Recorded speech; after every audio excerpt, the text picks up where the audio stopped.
Hi, everyone. Welcome to our first ever episode. We'll be talking about the privacy implications of the WhatsApp change in the healthcare settings. I'm a healthcare innovator. I've gone through multiple security and privacy reviews with hospitals, so I understand how important and vital privacy and security is in healthcare.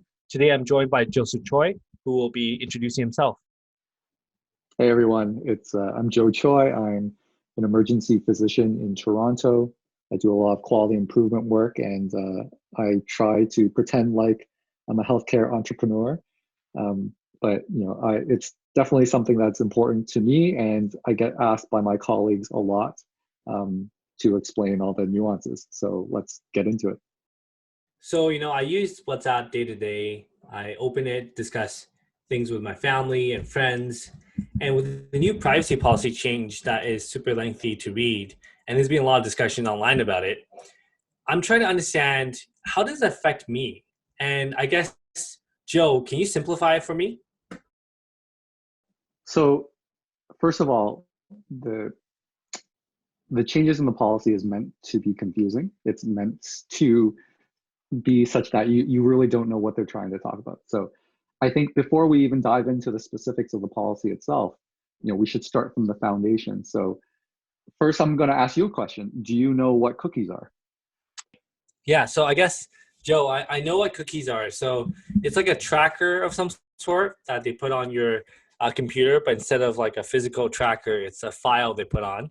They record the time you like last came on, and you can add whatever properties they want. So next time you go there, they'll be able to pull it up and be like, oh, it's the same person who bought this chair and is coming on the website a week later. And maybe they're interested in chairs again. So the website can personalize it to show you more chairs, for example. Exactly. So on your browser or your mobile device, cookies are these little packets of information that kind of sits there, and it helps communicate with other websites that you may go to subsequently. So it may be something that remembers what preferences you have. So let's say where you live or what language you prefer, but it also tracks what you do on each website. And the reason why advertisers care about cookies is that it helps them paint a better picture of you so that the ads that they send you are more targeted. For instance, if you're recently looking on IKEA and then on Wayfair and then on StructTube, based on that history, the advertisers or the people who are collecting your information can kind of predict, okay, like Albert's looking for furniture, so I'm going to send them ads about furniture, knowing that rather than just sending you random ads, these targeted ads are more likely to get your attention and more likely to get your clicks. So that's why there's a big thing about tracking is, even though it seems innocuous, if you put down enough cookies, you can understand that they can paint a very vivid picture of you, sometimes startlingly so. Um, And that's definitely a scary thought. Like, I appreciate the explanation. And now I understand how cookies work. But I guess I can't, haven't connected it to what has changed with WhatsApp and what makes it impactful around that. so with WhatsApp, WhatsApp is owned by Facebook and Mark Zuckerberg, and Facebook also owns Instagram. And between WhatsApp, Facebook, and Instagram, those are probably the three biggest social media platforms that are out there. And you can imagine that if they're tracking what you do, either through cookies or through other pieces of data, they have a pretty descriptive look into your life.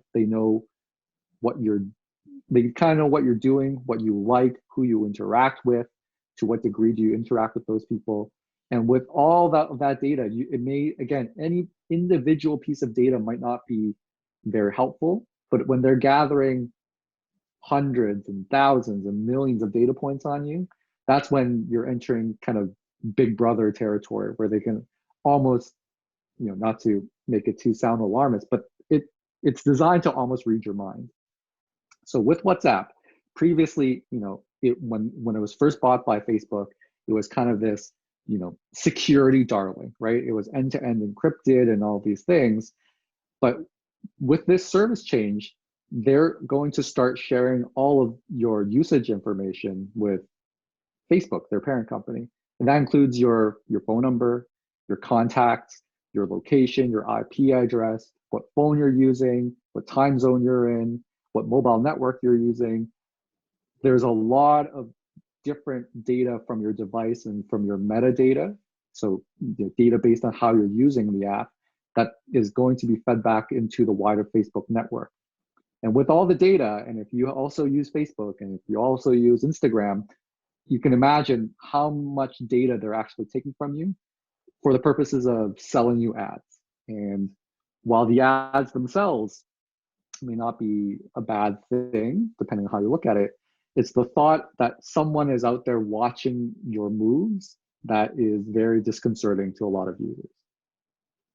Now I understand it.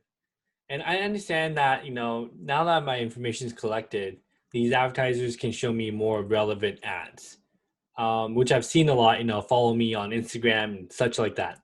But I guess, how does that impact my life in a negative way? And what's the real harm in this? So again, conceptually, you have to think, Facebook is almost $1 trillion company. And the three things that they have or they offer are all quote unquote free to use, right? So you have to wonder, how do you convert something that's free into $1 trillion company? And in that case, what they make money off of is you, right? Both on your attention and your data. And so what they're doing is they're taking this information and they're weaponizing it against you, right? They're trying to manipulate you into doing something that will make somebody else money. And that's why Facebook makes so much money. And while it's kind of like an open secret that they know, the joke is, Mark Zuckerberg's probably listening to this conversation right now. It is kind of a scary thing when you think about how, again, based on how much data they're collecting, even though they're not taking your bank accounts necessarily or necessarily reading every single word that you type, but based on your interactions, based on your patterns, based on your habits, they are watching you and they are selling that data to people. And sometimes it's something as silly as trying to get you to buy that new pair of Air Force Ones that you've been kind of thinking about.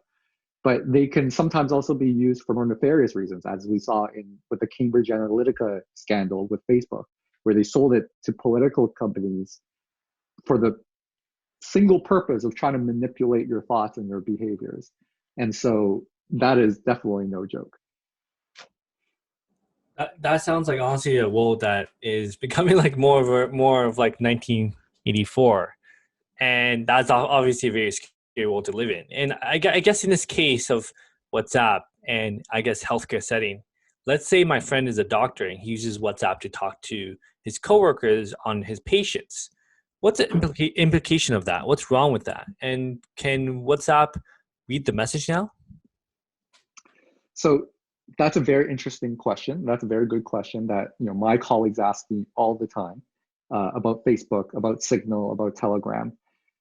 The first statement I'm going to make is you should not be talking about your patients on any of these apps. Full stop.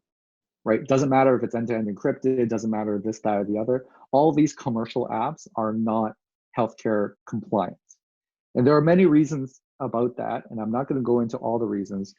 But the main thing and the main concept that you have to understand is the difference between security and privacy. And within privacy, you have to think about your privacy, you as the clinician, and your patient's privacy. So first thing, let's talk about security, because when people think about, am I allowed to use this to talk about patients? They think about security and it kind of stops there. So from a security standpoint, you can almost think of it as a bank vault. So is the bank vault made of steel? Is the bank vault have 100 locks? Is the bank vault capable of withstanding a bomb blast? The security really is, can I keep the information that I'm sending off limits to everybody but who I'm sending it to?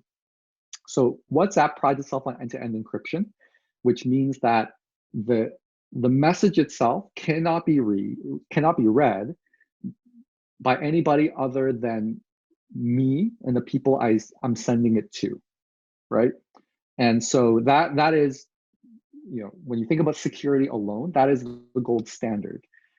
WhatsApp servers cannot read the message because it's encrypted, end to end. That's why it's called. My end is, on my phone. Your end is on your phone. Now, there have been some scandals where people have claimed end-to-end encryption. So most recently, Zoom last year said that they were end-to-end encrypted. Turned out they weren't. Or there's some talks about other services that are supposed to be end-to-end encrypted, but they actually might be building in backdoors to allow government agencies or other places or other people to actually intrude into your conversation. So again, I'm not making any accusations about WhatsApp or Signal or Telegram, but just know that certain other companies have claimed end-to-end encryption, and they might not actually be holding up their end of the bargain. So that's number one about security. Number two is about the privacy, and that's really where the regulations come into play. So everyone's heard about HIPAA, in the United States. In Canada, specifically Ontario, it's PHIPAA. And what those regulations talk about are the control of the information. So if you think about security as a bank vault, the privacy really are the policies and the security guard that's kind of in front. Who decides who gets access to what, and how do you control it? That's the harder part in many ways to enforce. And with privacy, so far we've talked a lot about your privacy. So, do I want someone snooping into how I use a certain app, in this case, Facebook? And the other part is patient privacy.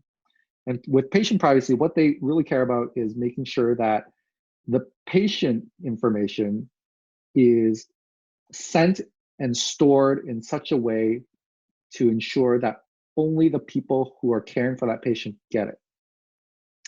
And ironically, end-to-end encryption is antithetical to that, right? Because it's end-to-end encrypted, no one can control what I'm saying. No one can ever track what I'm saying. And if I want, there may be no trace of it ever. And while on the security side, that might be okay, on the healthcare privacy side, it's actually not great, because I could theoretically be talking about my patients, and their embarrassing medical story to all of my colleagues and sending them gory pictures and all these things, and there's no control on that.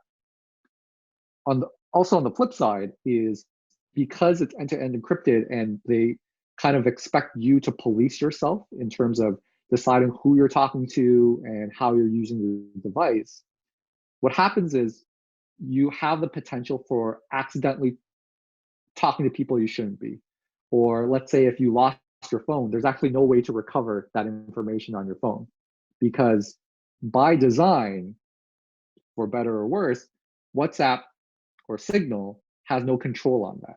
So if I have a phone, or if I'm using WhatsApp to talk about all of my patients, let's say I have 1,000 patients and they all have their information on that, if I lose my phone, it's game over, because WhatsApp can't help me, Signal can't help me. It's end-to-end encrypted, it's locked away. And so that part, that control aspect, is often what contravenes things like HIPAA and PHIPAA. And while the risk may seem like it's low that you have these breaches, I would say they happen all the time. We just don't know about it. And B, when you do get caught, the fines are huge. So just in 2020 alone, Primera Blue Cross got fined almost $7 million for privacy breaches. Another Athens Orthopedic Clinic got fined $1.5 million. And a lot of those times, they are caught using non-HIPAA compliant things to communicate about patients. And they thought they could get away with it, or they didn't think too deep about it, but they got caught and they got fined. And so that is a real risk that you're running when you use a non-healthcare compliant app to communicate about patients. Got it. And I guess I'm curious here. If I don't want to get fined, and so I don't want my friend to be fined too as well, and his hospital to be fined, what's your recommendation for software? The easiest recommendation is to stop using things like WhatsApp and iMessage. As convenient as it may be, as tempting as it may be, you really should not be doing any of that stuff. If you really do want to use instant messaging or something better than what you're used to, you should really look into specific software companies that are certified to be compliant with healthcare laws. And there are several out there, Hypercare being one of them. But you really need to do your due diligence and look into how they handle your data and how they handle your privacy and what kind of controls they have to make sure that you're in compliance with HIPAA and PHIPAA. And once that's done, then you can really look at the different options that are out there to make a good choice for your own practice or your organization. Got it. Perfect. Thank you so much again. And that was definitely very educational for me. And hopefully that was educational for the rest of our listeners.